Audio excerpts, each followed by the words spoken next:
bonjour à mes très chères sœurs. On n'a pas encore commencé. C'est bon. Oui, déjà. Ouais, c'est bon. Sœurs et frères, bonjour. Je réponds au nom de Fumu Sabata, chargé culturel et questions religieuses à la présidence auprès du président de la République.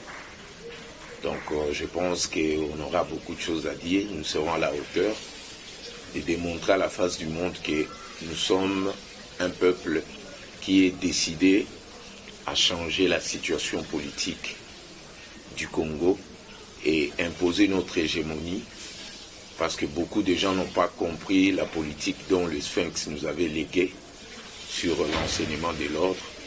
Et je pense que nous serons vraiment à la hauteur de convaincre des indécis, des sceptiques, qu'il y a un changement, il y a une instauration d'état de droit et dont nous tous nous sommes sous obligation de respecter, de montrer à la face du monde que nous avons compris cet enseignement de l'ordre sur la verticalité politique du Sphinx. On a assez mingi ba comprendre ngai mais na ko limbola pe na lingala po toye bakake rôle nini congolais akoki ko jouer bino mo bomoni ndenge le président de la République a martelaki sur likambo ya état de droit bomoni justice ndenge kombi indépendante ndenge tobandi koyeba identité ya moko na moko. Il est temps bosolola kana bandeko na biso de par le monde, même au Bazana nord et à Congo, sud, ouest, est, va comprendre qu'il y a des gens qui prétendent se déclarer être des Congolais, ça nous ne pouvons pas refuser, nous tous aura l'outil nationalité congolaise. Ça veut dire, après 1960, déclaration, il y a indépendance et Salema qui toute personne où se retrouve qui na Congo, d'office Azali considéré fils du pays à la nationalité congolaise. Mais cela ne dit pas qu'être congolais Azali Kakaki parce que ce qui après 1960 aux Alaki Awa, mais Azali péda d'esprit. Ngelo bate ou alobaka lingala qui Congo Swahili Chuluba ou bien Munoko Misusu, ça veut dire il est congolais. Être congolais c'est un état d'esprit. Ça veut dire il y a respect, il y a Koyebakaki, il y a des ayants droit qui sommes nous, ces peuples bantous, Oyo Tozo Lukape, qui met à la Mboka na biso à travers politique à bien autre pour imposer, pour Batoubaye, comment est-ce que Toki ko imposer respect, là-bas, au bazo respecter Mibe kwa Kongote. Il y a un bomoni politique à président Ndenge à Lansaki, Ikamboya.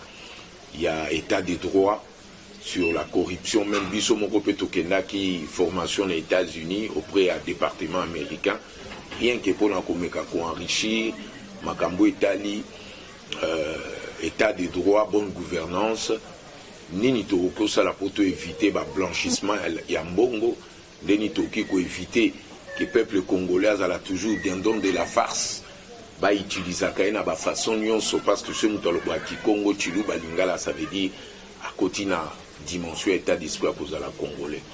Les lobomoni ba identité batuna monko na monko komi kobima. Cela prouve à suffisance que vous êtes mûrs, vous avez compris comment est-ce que cette politique évolue.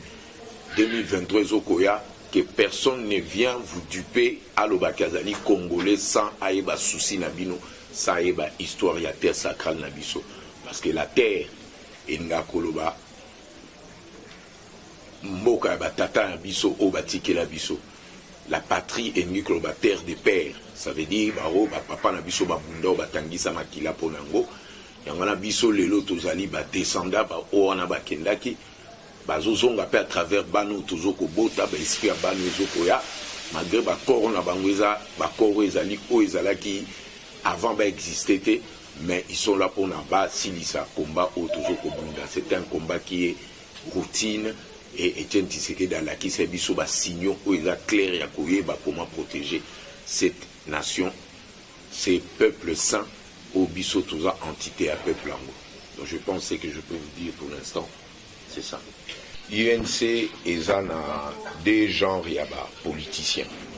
Bao bazali au courant te ya mabu ezo salema na UNC na ba oyo bazali au courant mais bazo protéger ba bêtises.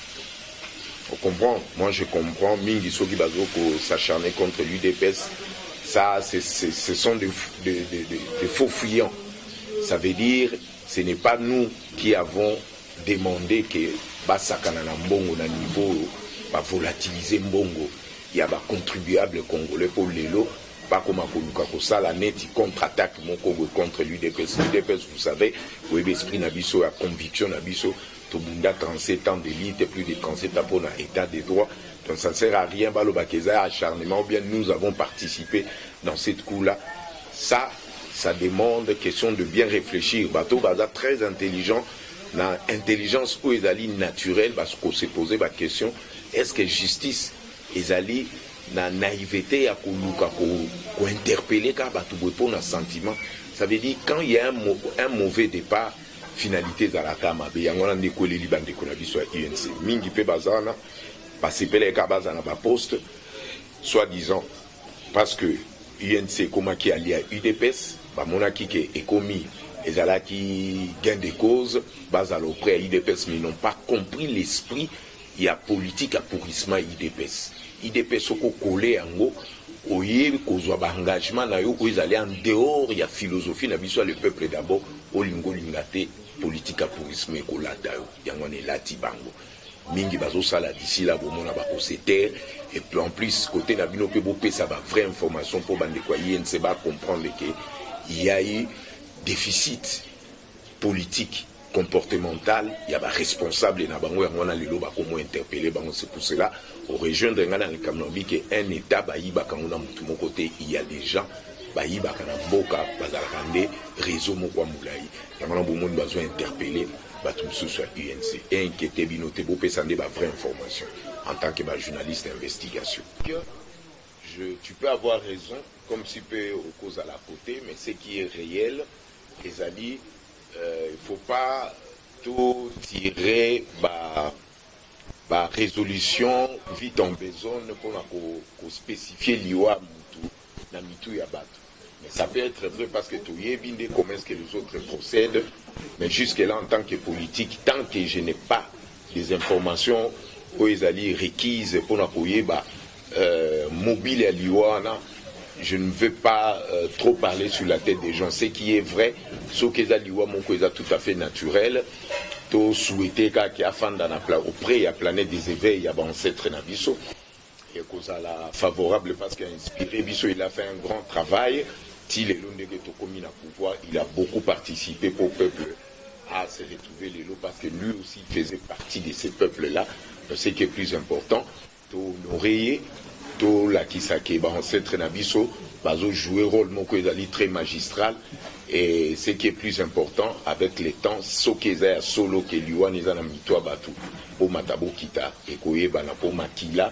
La famille Tshisekedi des Amakila Moko va violenter trop, va continuer à violenter ango.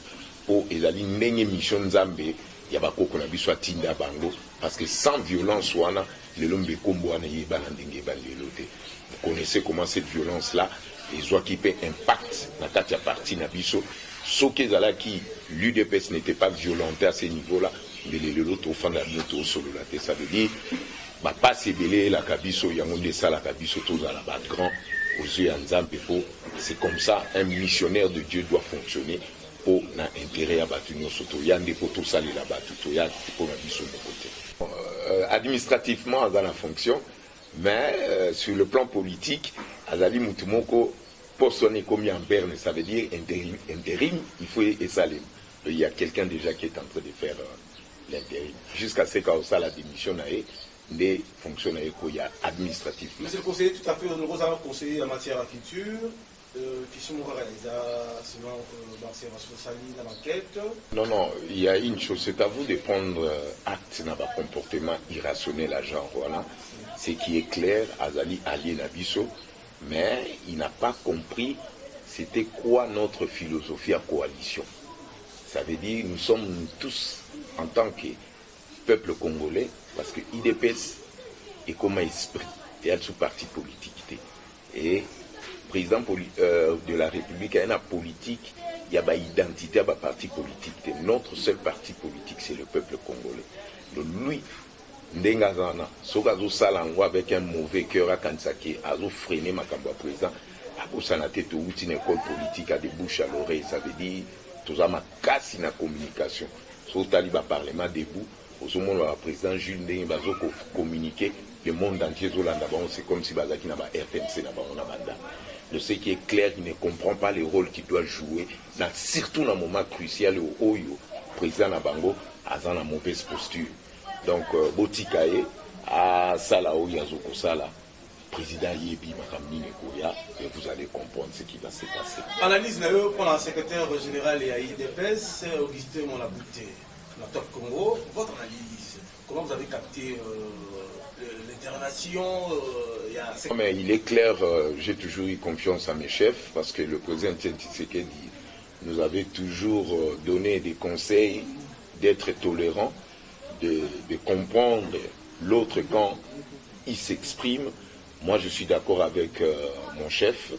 Et le respect, il y a hiérarchie. Hein? Enseignement, hiérarchie, on a respect. Et ça, naturellement, na bana UDPS au Bazali, na enseignement de l'ordre Tshisekedi. Nous, la différence avec d'autres combattants, ça veut dire, Tozalaka, na esprit, il y a silence. Et l'esprit, il y a patience. Quand un Tshisekedi dit ce n'est pas patience, ça veut dire à rater le cycle et apprentissage et enseignement politique et Tshisekedi. Chilumbu, avec Jean-Marc Aboun, il n'y a rien à débattre là-dedans. Chilumbu, c'est quelqu'un qui est manipulé par une main noire.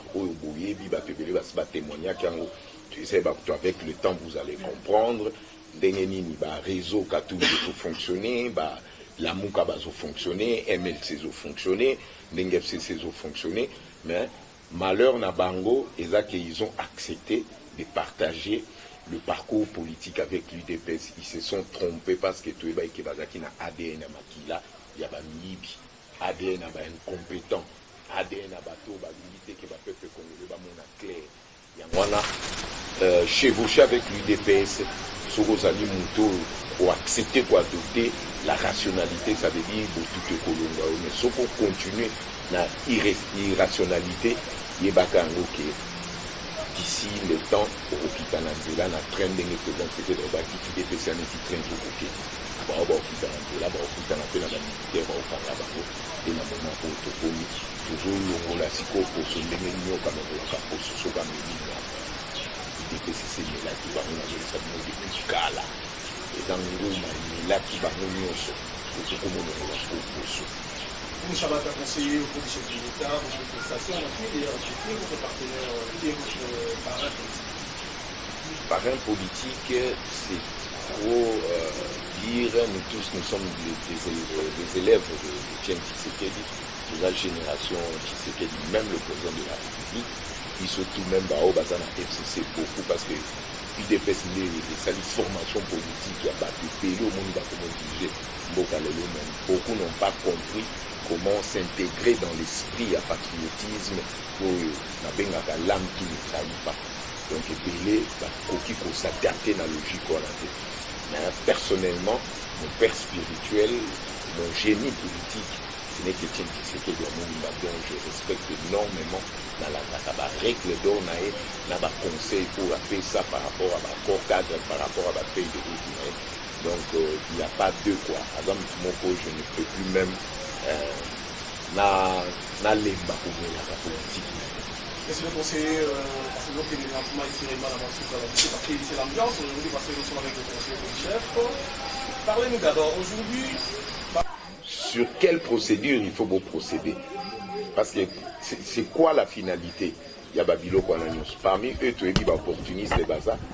OP Baza n'a souci d'aider le président Bazali.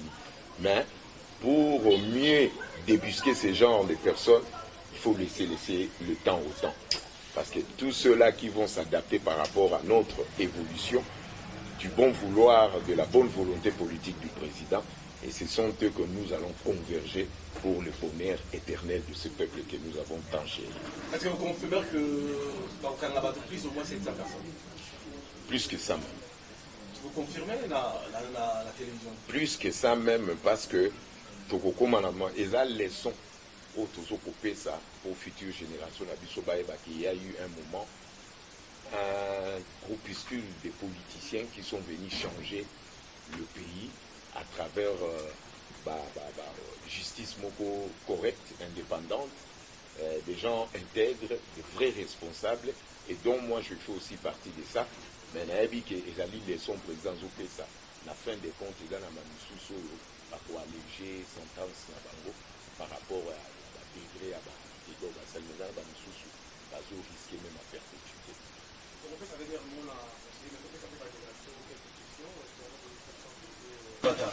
Éclaircir les buissons sur l'état de droit. Parce que tout le monde n'a été indiqué, la PGR va se plaindre que madame menacée par bateau va interpeller Bango. Yo, en tant que le conseiller auprès du chef de l'État, assurance n'est pour assurer le peuple congolais dans la minute. La première des choses, assurance à Liboso est la président de la République. C'est lui qui reste le gardien pour surveiller la PGR pour Bazouali Kambote. Parce que quand il a pris cette décision-là, ça veut dire les actes au Azozoua. La déclaration du président Zosala, ce n'est que pour sauver les âmes congolaises. Nous devons mettre ça, il faut tous être conscients que le pays était tombé bas à un niveau que vous ne pouvez pas imaginer. Ça veut dire première protection de la présidente de la République. Toutes les menaces qu'ils sont en train de faire dans la PGR, la PGR va l'acheter, les alinétis mutusora pour une akati ya mai, et le quoi liboso sala kabimisa loboko pona luka nzete moko fictif pona luka diembela bima libanda. Mais ceux qui nzete za pembeli te mutwana aza appelé à kozinga soit azwa conscience ya koyeba ko nager na ndenga monaka batu banajaka et rappeler à l'instant ay bandini okiko s'en sortir na kati ya mai. Eza ko ganga moko ya asphyxie oyo bango tout place bazali bayebi ke baza asphyxié na salle politique na bango ya koyibaka ya kokreaka ba commission moko ya kolukaka ko gérer ba finance ya mbongo ba msusu tozoka ke basomba na ba rapport basali basomba ba papier hygiénique il y a $20,000. Est-ce que papier hygiénique à $20,000 et que vous avez même l'administration? Ce sont des gens qui se comportent comme si ils ont cru que le peuple ne comprend pas ce qu'ils sont en train de faire. Même un enfant peut comprendre comment est-ce que Bazoko yiba. Donc ce qui est clair, PGR Baebakake, Bazongi dans le droit na bango oezali requis, le droit oezali majeur par rapport il y a des signaux où il y a état de droit au toujours ngatotia babangate. Premier protecteur na bango c'est le président de la République. Tant qu'il a pris cette option là